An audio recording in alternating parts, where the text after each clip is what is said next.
Senior officers इस operation को lead कर रहे थे, वो जंगल में आगे बढ़ रहे थे।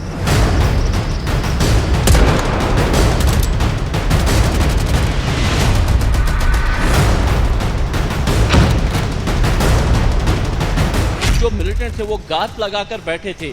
ऐसा नहीं था कि मिलिटेंट्स को घेरे में ले लिया गया था और दोनों तरफ की गोलीबारी में अफसर जख्मी हुए थे। यहाँ पे मिलिटेंट गात लगाकर बैठे थे और गात लगाकर इस हमले को अंजाम दिया गया था।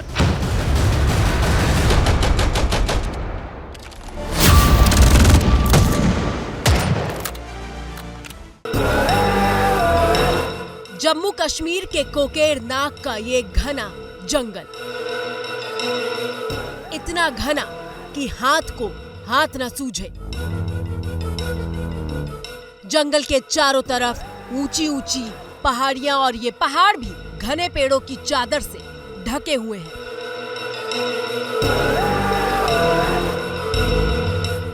यानी चारों तरफ इतना दुर्गम इलाका कि किसी भी ऑपरेशन को अंजाम देना बेहद मुश्किल।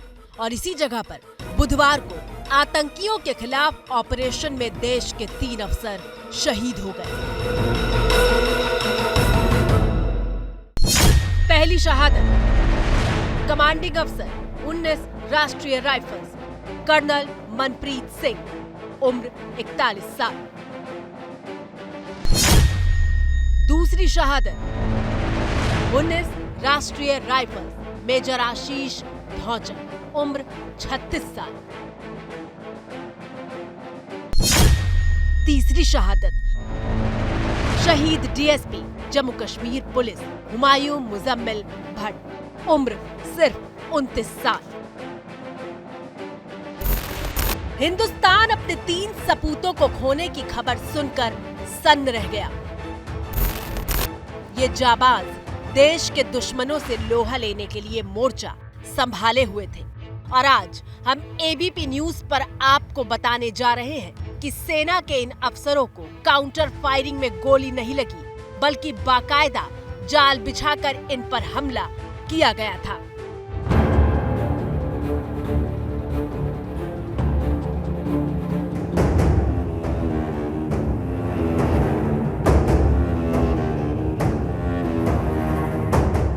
एक गद्दार जिसने मुखबिर बनकर इन अफसरों को धोखा दिया, एक मुखबिर जो आतंकवादियों से मिला हुआ था।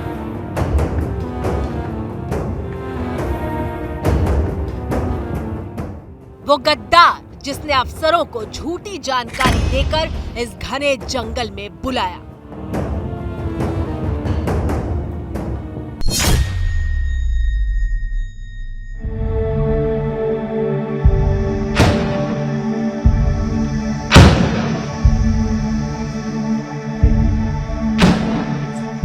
हम बेहद सिलसिलेवार तरीके से आपको दिखाने जा रहे हैं कि आखिर बुधवार की सुबह से लेकर शाम तक क्या हुआ था, जिसके बाद 3 अफसरों के शहीद होने की खबर आई।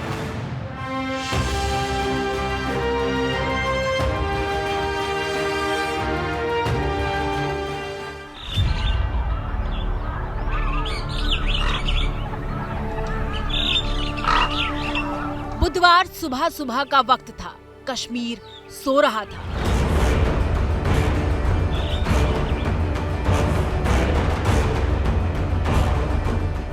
खुफिया एजेंसी के कानों तक एक मुखबिर के जरिए खबर पहुंचाई गई।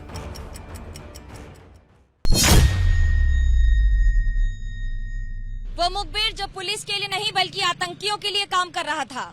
वो मुखबिर जो मुखबिर नहीं बल्कि डबल एजेंट था। उसी मुखबिर ने पुलिस तक ये खबर पहुंचाई कि लश्कर के 2 आतंकवादी एक सटीक लोकेशन पर कोकरनाग के जंगलों में छुपे हुए हैं, जिसके आधार पर इस कार्रवाई को शुरू किया गया।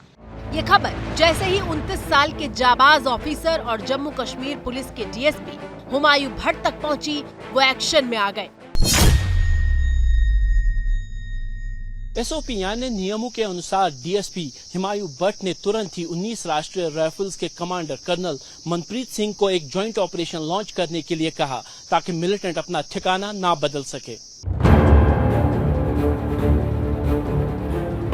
कर्नल मनप्रीत सिंह ने मेजर आशीष से बात की और फौरन जवानों की एक टुकड़ी के साथ ज्वाइंट ऑपरेशन पर चलने के लिए कहा।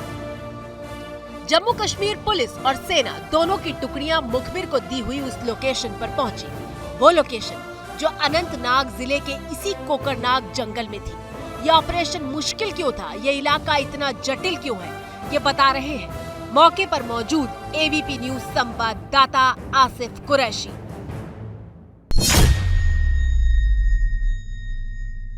इस तरीके का टोपोग्राफी इस पूरे इलाके में है, यानी मक्की के खेत हैं, उसके साथ सेब के बगीचे हो और पीछे पहाड़ियों पर जो है घने जंगल जो है वो है, और इन्हीं घने जंगलों के बीच में जो ऑपरेशन है वो चल रहा है। बड़ी संख्या में सुरक्षा बलों की आवाजाही इस इलाके में इस समय भी चल रही है।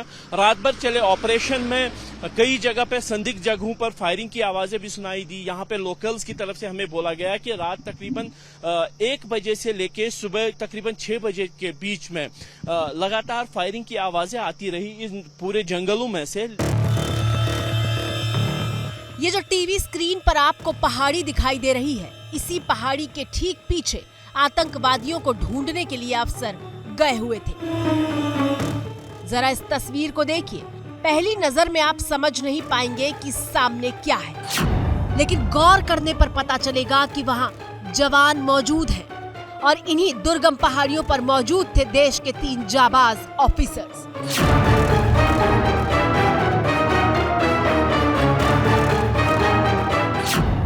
इसके बाद मुखबिर ने जो जगह बताई थी, वहां अफसरों को एक झोपड़ी जैसी जगह दिखाई दी, जिसे आतंकियों का हाइडआउट यानी छिपने की जगह बताया गया था।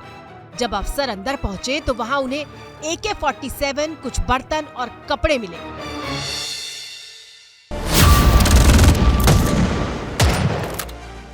अफसरों को लगा कि मुखबिर की खबर पक्की है, लश्कर के आतंकी आसपास हो सकते हैं। फौरन जॉइंट सर्च ऑपरेशन लॉन्च किया गया। सेना और पुलिस की टुकड़ियां मोर्चा संभालने के लिए तैयारी में लग गई। जैसे ही कर्नल मनप्रीत सिंह, मेजर आशीष और डीएसपी भट्ट सर्च ऑपरेशन का प्लान बना रहे थे, अचानक गोलियां दागी जाने लगी। दोनों आतंकवादी जंगल में मौजूद उसी हाइडआउट के बगल वाले पहाड़ के ऊपर छिपे हुए थे और घात लगाकर हमला करने के लिए आर्मी और जम्मू कश्मीर पुलिस की टीम के आने का इंतजार कर रहे थे। मतलब ये कि पूरी टीम को घेर कर हमला किया गया था। घात लगाकर आतंकवादियों ने अटैक किया था। शुरुआती फायरिंग में ही तीनों अफसरों को कई गोलियां लगी थी। गोली लगने के बाद तीनों अफसर गिर गए, लेकिन आतंकवादियों पर फायरिंग करते रहे।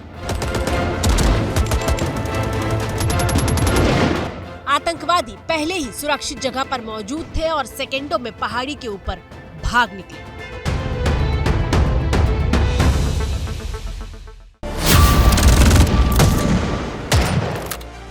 कर्नल और मेजर गोली लगने के बाद पहाड़ के पास एक खाई में गिर गए, लेकिन डीएसपी वहीं पास हाइडआउट में ही गोली लगने के बाद गिर गए थे। इस तस्वीर को गौर से देखिए, जहां पहाड़ पर स्पेशल फोर्सेस के जवान नीचे उतरते दिखाई दे रहे हैं।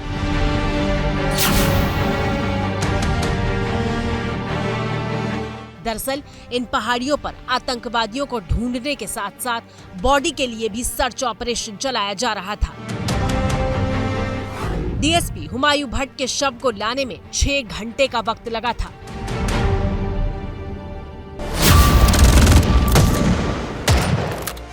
घात लगाकर इस हमले को अंजाम दिया गया था और जिसका नतीजा ये हुआ कि इतने भारी नुकसान जो है सुरक्षा बलों को हुआ और लगातार जो गोलीबारी थी वो कई घंटों तक जारी रही, जिसका सबूत ये था कि जो डीएसपी थे जिनके इसमें मृत्यु हो गई, उनका बॉडी लाने में तकरीबन 6 घंटे का समय लगा कि घटनास्थल से उनको नीचे लाया जा सके। यानी जो कैजुअलिटीज हुई है वो इस वजह से हुई कि ज्यादा ब्लड लॉस हुआ, इवैक्यूएशन जल्दी नहीं हो पाया।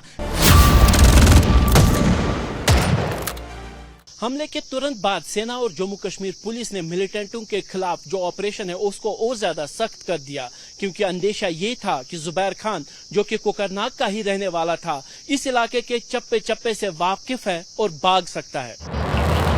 उजैर खान लोकल लश्कर का आतंकवादी है। उजैर के सिर पर 10 लाख का इनाम है। वो A+ कैटेगरी का आतंकवादी है।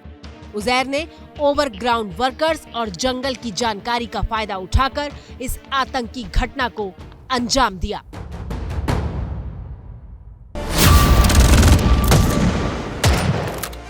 जो सुरक्षाकर्मी यहाँ पे तैनात हैं वो इस इलाके में की तरफ देख रहे हैं जहाँ पे इस समय ये सर्च ऑपरेशन चल रहा है। मैं अपने कैमरामैन से कहूंगा कि वो इन पहाड़ियों की तरफ दिखाए, क्योंकि इससे अंदाजा होगा कि गांव के पास कितने करीब ये पहाड़ियां हैं और घने जंगलों से ये पूरी पहाड़ियां पटी हुई हैं। इसीलिए जो ऑपरेशन जो इस समय चल रहा है, इन्हीं घने जंगलों के बीच में सुरक्षा बलों का ऑपरेशन चल रहा है।